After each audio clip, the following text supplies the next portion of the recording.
একটা খাটিয়ায় মামুনিকে শুয়ে নিকুঞ্জ রওনা হয় মফস্বলের বাড়ির পথে। সারা রাস্তা ঘুমিয়ে থাকা মেয়ের মাথার কাছে নিকুঞ্জ একা। এক আকাশ পূর্ণিমার চাঁদ আলো ধরে রাখলো মামুনির মুখে। এক আকাশ নক্ষত্র তারা আলো বিছিয়ে রাখলো মামুনির বাড়ি ফেরার পথে।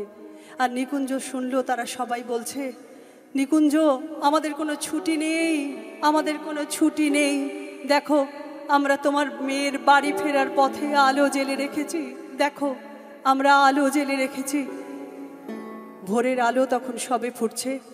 নিকুঞ্জর ম্যাটাডোর এসে দাঁড়ালো তার ভাঙা বাড়ির দরজার সামনে। নিকুঞ্জর বউ পাগলের মতো দৌড়ে এলো, আমার মেয়েকে নিয়ে এসেছো, আমার মেয়েকে এনেছো।